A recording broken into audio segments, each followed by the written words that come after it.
প্রতিষ্ঠানের ছাত্র ছিল হযরত উসমান ইবনে আফফান রাদিয়াল্লাহু তাআলা। এইজন্য আমার আপনার সন্তানকে নেককার সন্তান বানাইতে হবে।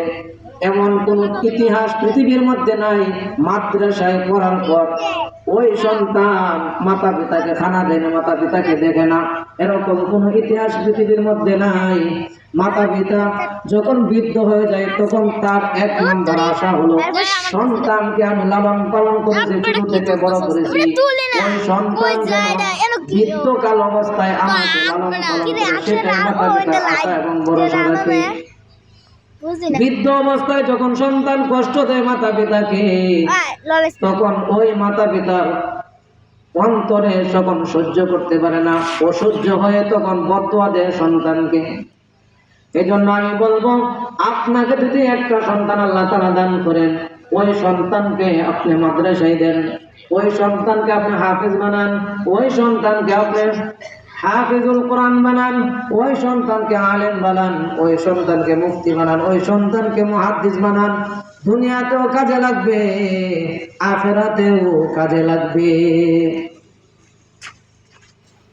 দুনিয়াতে যদি কাজে না লাগে, পরকাল জগতেও কাজে লাগবে।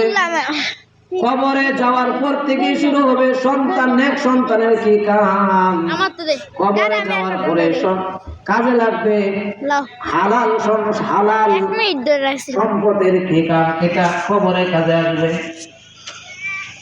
এজন্য আল্লাহ পাক রব্বুল আলামিন বলেন, ইন্নামা আমওয়ালুকুম ওয়া আওলাদুকুম ফিতনাহ।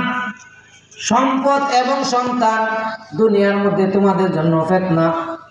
কোন সন্তান ফিতনা? যে সন্তান নেককার নয়, বদকার সন্তান তোমার জন্য ফিতনা।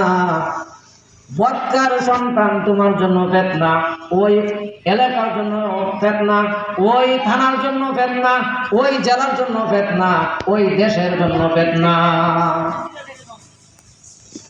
আর যদি তোমার সন্তান নেককার হয়, তাহলে ওই সন্তানের মাধ্যমে কিয়ামতের দিন নাজাতের উসিলা হবে।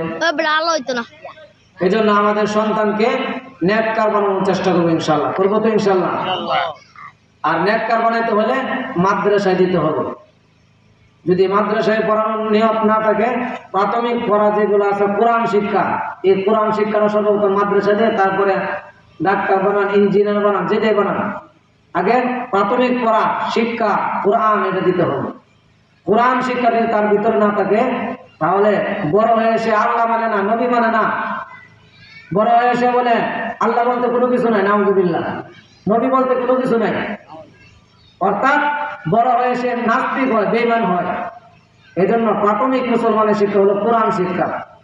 এই জন্য আমরা সকলেই প্রাথমিক শিক্ষা, কোরআনের শিক্ষা, সেটা দেওয়ার জন্য চেষ্টা করবো। আলহামদুলিল্লাহি রাব্বিল আলামিন। আসসালামু আলাইকুম ওয়া রাহমাতুল্লাহি ওয়া বারাকাতুহু। আমরা নামাজের জন্য প্রস্তুতি গ্রহণ করি।